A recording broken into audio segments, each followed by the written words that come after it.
Bonjour à toutes et tous. Donc, bienvenue au premier webinaire de l'orientation de notre association Emancip. Pour rappel, Emancip, c'est une association de tutorat. Donc, peut-être que celles et ceux qui nous écoutent connaissent déjà notre dispositif de tutorat. Aujourd'hui, on lance un autre format qui sont les webinaires de l'orientation. Nous retrouverons Margot, Mathis et Ivan qui nous parleront un petit peu de leur parcours, même en détail, de leur parcours respectif dans leurs différentes écoles.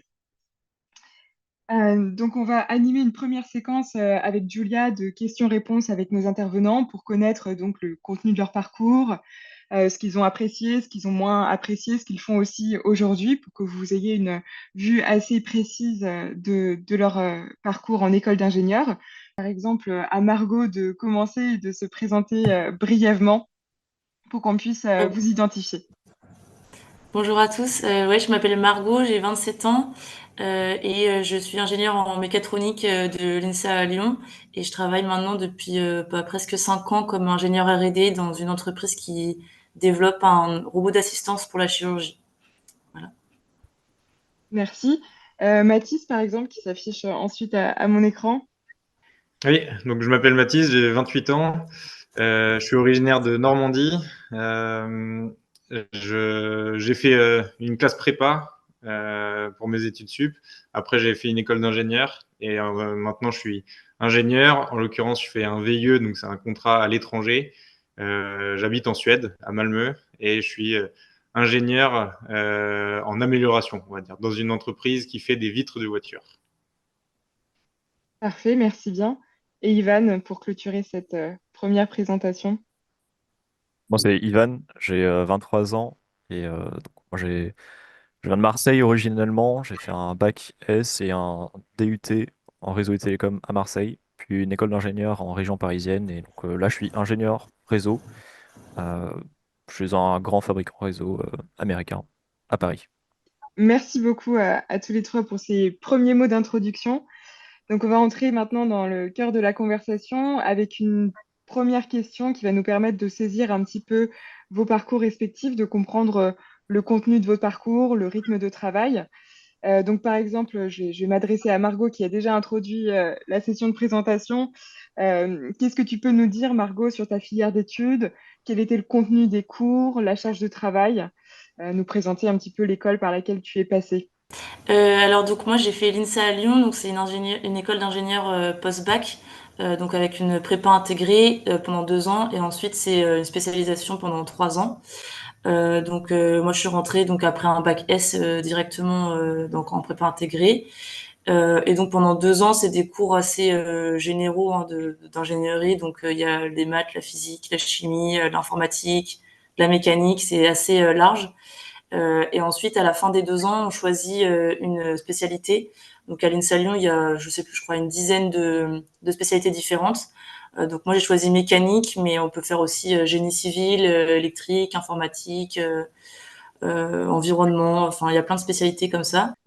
Et aujourd'hui, Ouais. est-ce que tu sais comment ça se passe pour intégrer l'INSA Lyon? Alors, donc c'était contrôle continu. Je pense que c'est encore comme ça maintenant.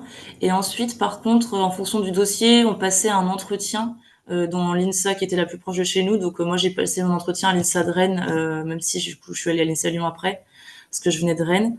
Voilà. Et ensuite, on peut classer normalement sur, alors c'est Parcoursup, je crois, maintenant, je Mm, mm, sais plus. c'est ça. On peut classer, je crois, c'est le même, pas besoin de payer en plus, mais on peut classer toutes les INSA. Voilà, donc c'est pas parce qu'on n'en a pas une qu'on va pas en avoir une autre, quoi. Donc il y en a qui sont plus faciles à avoir que d'autres. Ok, très clair. Et juste pour compléter, est-ce que tu peux nous dire ce que tu as beaucoup aimé pendant ton cursus et ce que tu as moins aimé pendant ton cursus? Ouais. Alors bah déjà, ce que j'ai vraiment bien aimé, c'est d'être intégrée directement dans une école parce que c'est pas mal d'être au contact déjà, enfin dès la première année, d'être au contact avec des personnes qui sont déjà dans des spécialités et ça aide un peu à savoir ce qui nous plairait le plus par la suite. Ça, c'est un truc qui m'a plu.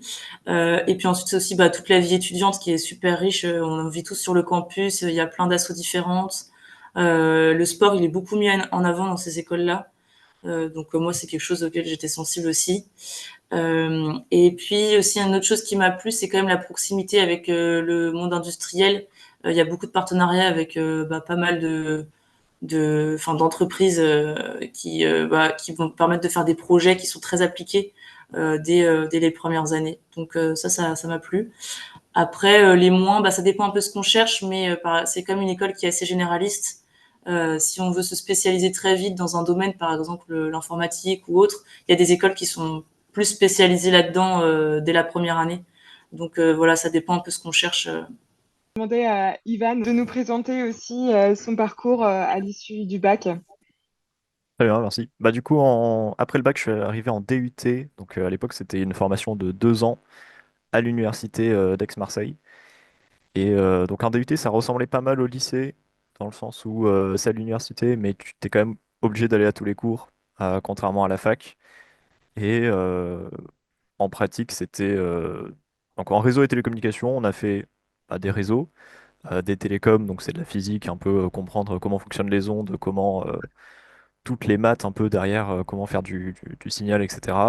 Mais aussi du développement informatique, de la programmation et de l'administration système. Donc c'était assez large, mais quand même assez spécialisé et on avait des cours très concrets et très pratiques. Euh, et notamment, ça s'illustrait par la structure un peu. Donc on avait à peu près pour chaque matière euh, peut-être 4 heures d'amphi, puis 8 heures de TD et 8 heures de TP. Donc on a beaucoup plus de mise en pratique que de cours théoriques, et ça m'a beaucoup plu en DUT. Donc c'était vraiment 2 ans où j'ai appris plein de choses et des choses qui pouvaient me servir directement que je pouvais mettre en application directement. Je savais déjà un peu comment faire des sites web, comment les héberger, les déployer, comment même faire l'infrastructure réseau qui permet de faire fonctionner ce site web. Donc c'était plein de connaissances pratiques.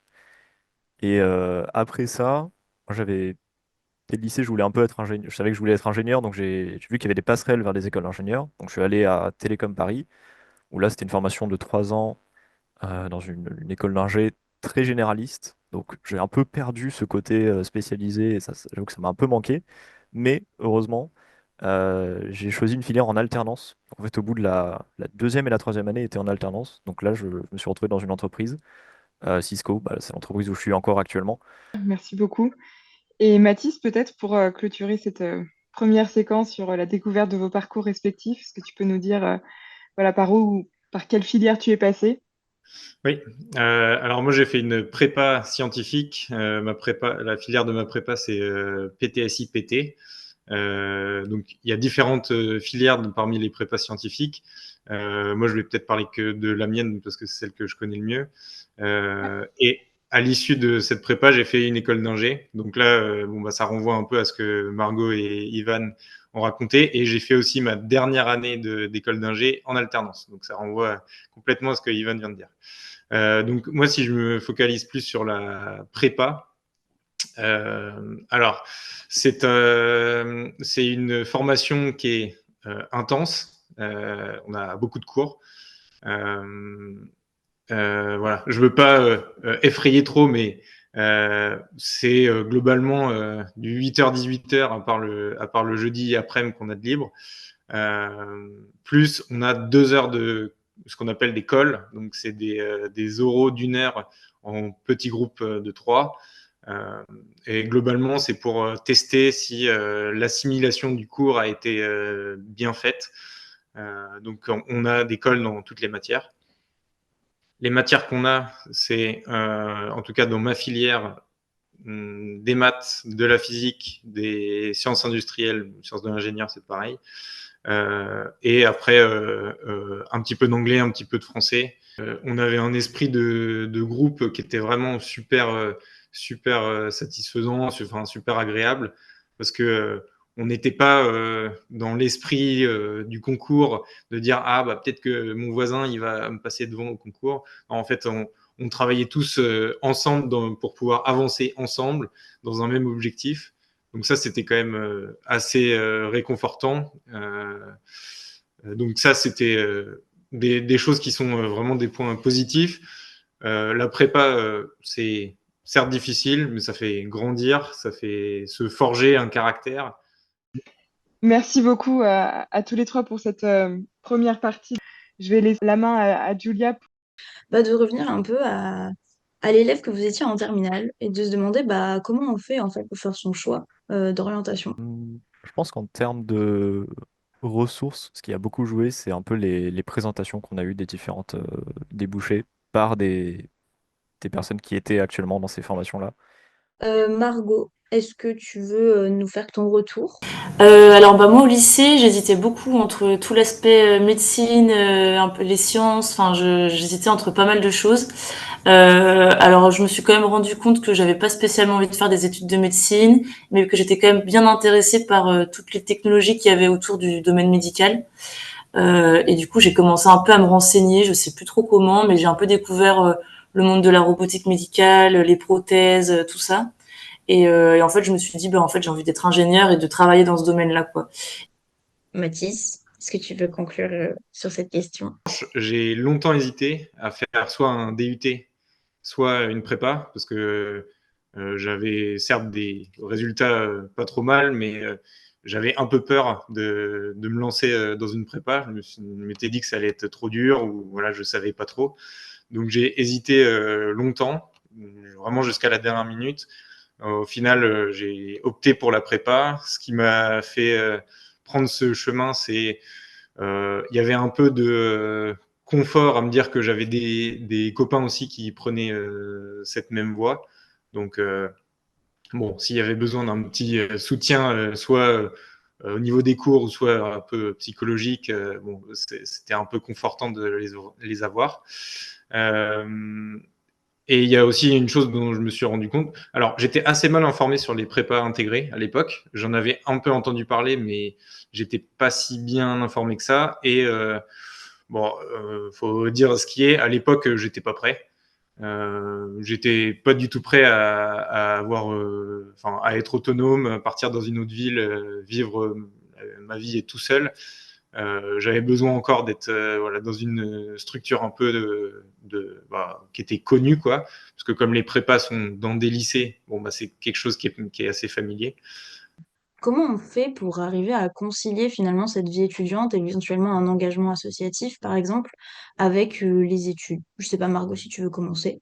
Ah ouais, ça demande un peu d'organisation. À l'INSA, ils libéraient les jeudis après-midi pour qu'on se consacre à des activités associatives.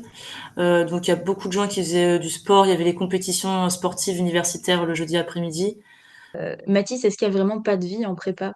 Est-ce que t'as eu un vrai écart entre ce qui s'est passé en prépa et ce qui s'est passé en école? En prépa, je pense que la clé, c'est de trouver un équilibre. En fait, c'est pas possible de se consacrer 100% que du travail. Donc, on a les jeudis après-midi qui sont libres. Donc, là-dessus, eh ben, on avait 2 heures de sport qui étaient optionnelles le jeudi après-midi. Bah, ça aide à se vider la tête. Super. Et Ivan, du coup, toi, t'en dis quoi de ton point de vue de personne passée en DUT puis en école? Je pense comme Margot, tous les soirs en semaine, j'allais au local de mon asso, je faisais des petits projets de code, de dev, de réseau. C'était très épanouissant. Si vous aimez être en société, c'est incroyable parce que une grande majorité de votre temps avec des amis, tous les présidents, secrétaires, trésoriers d'asso le mettent en expérience professionnelle sur LinkedIn. Les entreprises regardent vraiment ça. Une On va juste prendre 2 minutes peut-être pour parler un peu de la conciliation entre travail et études. Comment on fait pour concilier les deux? Ivan, par exemple, tu veux commencer? C'est un peu Mm, un avantage de pouvoir tester un peu à la fois le monde professionnel et une entreprise en particulier sans avoir trop de pression parce que c'est quand même en alternance donc ça t'as toujours des périodes école pour rentrer progressivement dans le monde du travail, je dirais. Mais après là, ça te donne quand même un avantage un peu par rapport aux autres personnes sur le marché en quelque sorte. Euh, Là aujourd'hui, je peux dire que j'ai 3 ans d'expérience dans ma boîte alors que ça fait que 1 an que j'y travaille à temps plein. Et Margot, du coup, qu'est-ce qu'il en est des stages? Et donc moi j'ai trouvé mon stage à Paris et en fait je suis restée dans cette entreprise après coup. Qu'est-ce qui t'a plu en fait dans ce stage? Bah déjà c'était le projet qui m'intéressait beaucoup, donc j'en ai parlé un tout petit peu au début, mais c'est une entreprise qui développe un robot d'assistance pour la chirurgie du genou. Donc le projet je le trouvais super intéressant, il y avait vraiment un contact proche avec le domaine des chirurgiens, leurs pratiques, voilà, une compréhension du domaine médical, etc. Et après, c'était aussi mes missions qui m'ont beaucoup plu, enfin, de participer à la conception, au développement de ce robot. Maintenant, passer côté vie active, la question que je vais vous poser maintenant, c'est qu'est-ce que vous faites concrètement dans la vie, très brièvement? C'est quoi votre métier aujourd'hui? Ou c'est quoi votre expérience de l'entreprise post-école? Mathis, par exemple. Je suis au sein d'une usine qui produit des vitres de voitures. Je ne suis pas intégré au sein de la production directement. Je suis ce qu'on appelle une fonction support. Mais globalement, je fais des projets ou alors je coordonne des projets d'amélioration pour que la production se passe mieux. Merci beaucoup. Margot, aujourd'hui, qu'est-ce que tu fais dans ton métier? Ouais, alors donc moi je me suis spécialisée en mécatronique, donc c'est tout ce qui touche à le lien entre la mécanique, l'électronique, la robotique, tout ça, donc c'est assez large. Et donc moi en particulier, je suis dans l'équipe recherche et développement. Et dans cette équipe-là, je crée le code qui va permettre de piloter le robot. Donc ça demande de modéliser le robot et de décrire les lois de commande qui vont permettre de le piloter pour qu'il atteigne ensuite les positions souhaitées pour qu'ensuite le chirurgien il puisse opérer le patient. Voilà, donc c'est vraiment de la conception du robot et donc je suis vraiment sur la partie pilotage du robot. Moi, je fais un métier que je ne connaissais pas avant de le faire. Je suis ingénieur commercial en fait. Donc, je travaille dans une boîte qui fabrique des équipements réseau.